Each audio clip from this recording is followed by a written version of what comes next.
Adam's trying to find the fence underneath the mud. Don't know where my new one is, Gary. I've taken that trailer off and it's full of seed at the back, so it's hovering. Looks a bit mad. Just put the silage trailer on now for my dad to take some wood chip later. Just turn it off. He can't do the pipes on his own because his finger's still sore. Load of road planings on its way. I'm just going to direct him to tip him down this track. I'm just taking this van across the road for another van that Andy's going to put an engine out of this one in.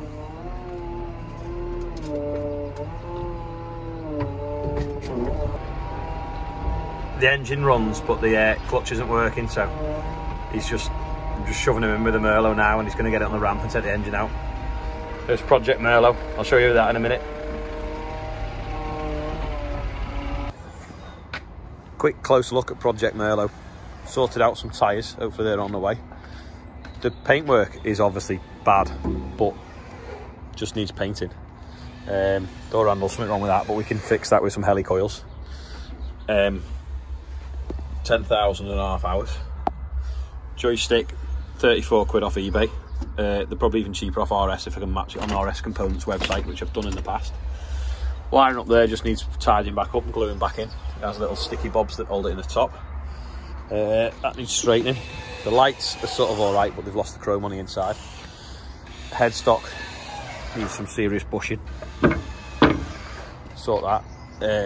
It might need drilling and re-steel bushing. There's 2 bolts snapped with all that belly plate on. That's fairly easy fix.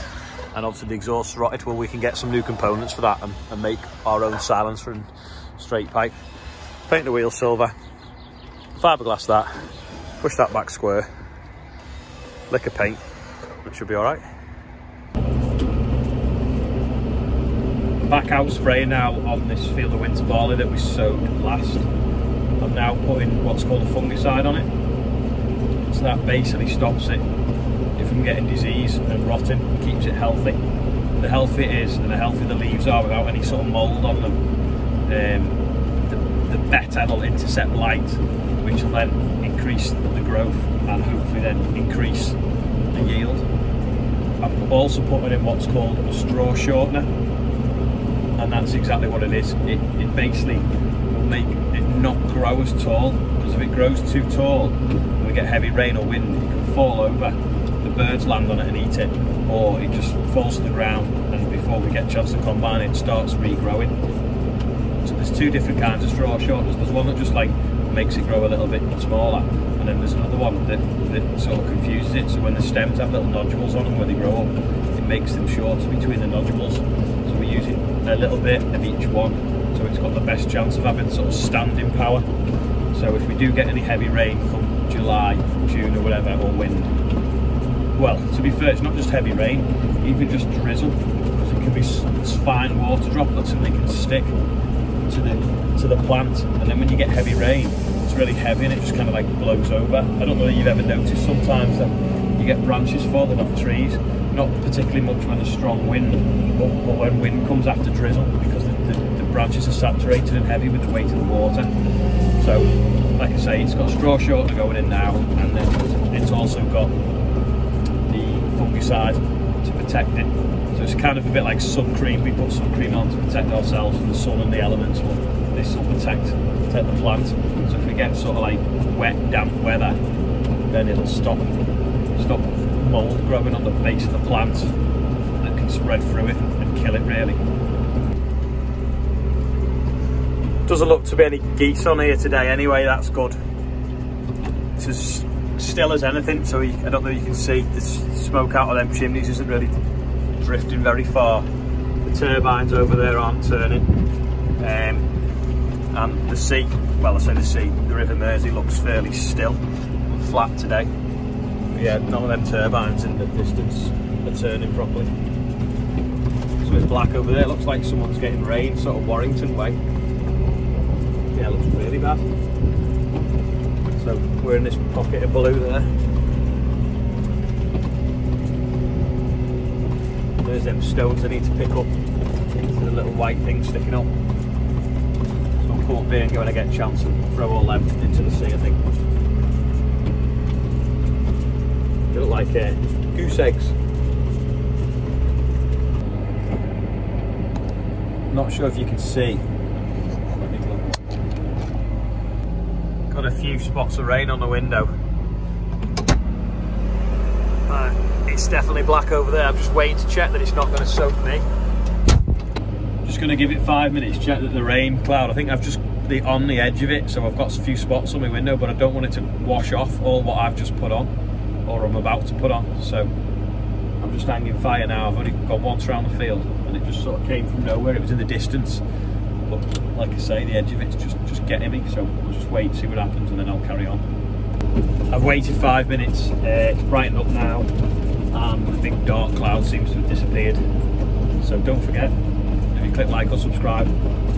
Loads of people do that at the beginning of the videos. They're like, well, before we're going to show you this, you need to like and subscribe. But I just add them in subliminally. Just let you have a little bird's eye view of the boom there. That's what I can see. So I'm always just checking that all the nozzles are working and that it's all coming out okay and there's not too much drift and the height's right above the floor. It took me ages to get out spraying this morning. I had to do moving quite a bit of stuff around the yard, and then I was helping Andy move that van as well. So I've missed the morning, but it was a bit like yesterday where I sort of missed most of the day, messing around, fixing stuff. It's just this time of year, everything seems to always happen at once. Anyway, Adam got out rolling first thing. He's rolled the field, he finished sowing last night, so that's all the spring barley rolled in. And now he's gone flailing some grassland, getting that ready so that we can straw rake it and harrow it. Sorry, straw rake it instead of harrowing it and then roll it, and then hopefully we'll get some nice grass come June time. Adam's been out today and flailed this grass field. I didn't want to try and get a video of it happening because you could see the before and after, but I was too slow because I was out spraying. Anyway, it's basically now, we've mown off all the dead grass off the top. Give it a roll in case we push any stones in that might have come up with the frost over winter. It's had some fertiliser the other day. I was going to give it a straw rake, don't think we need to now because the flail's probably done enough, but that should now stimulate new growth, and then all this should have rotted away by June. So when we cut the grass, it's just all nice grass and it's not got all sort of dead, horrible stuff in it. So we're just trying to like revitalise it. Yeah, this is the road planings, but it's not really road planings, it's concrete and stuff like that. So it was really, well, it was free. Normally you have to pay for road planings, but because this was not what they said, it didn't cost a lot, but it's ideal for topping off yards before we put planings on the top or under concrete.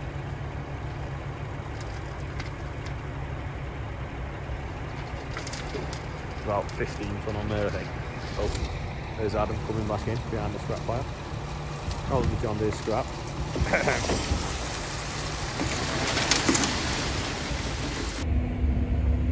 This was yesterday's quiz question. Apparently the red wheel gave it away. Yeah, it's the pickup reel on the baler. I just thought if you saw the picture out of context, it might confuse people, but it didn't. This is on the baler. Does anyone know what that metal strip and that white piece of plastic do on the bale chamber? Only geeks might know that, actually. Adam's cut the lawn as well at the new farm. It's actually 2 years today since I bought this place. I'll put a before picture on of the house beforehand and maybe the yard. But obviously 2 years today also means that now I've only got 23 years left on the mortgage. Go and show you around inside anyway, because we're going to use it as a holiday let for the next sort of 12 months while no one can go abroad.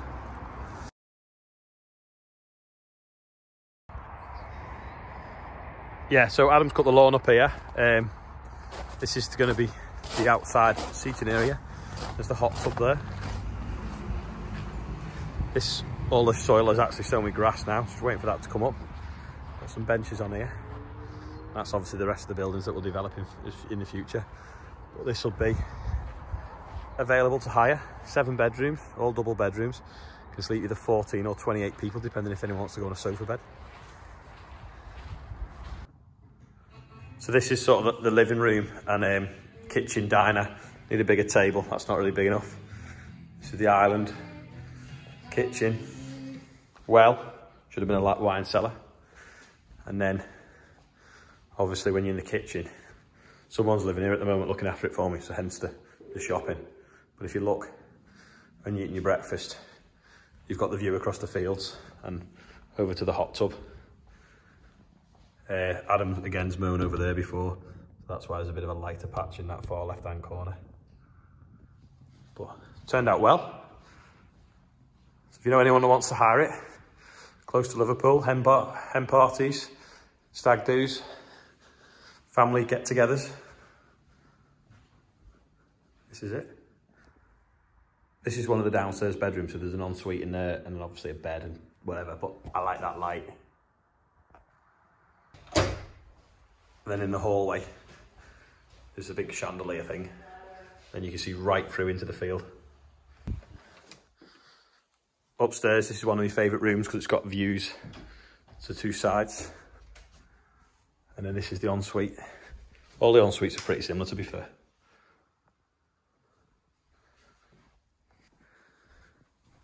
This one looks out onto the sand paddock.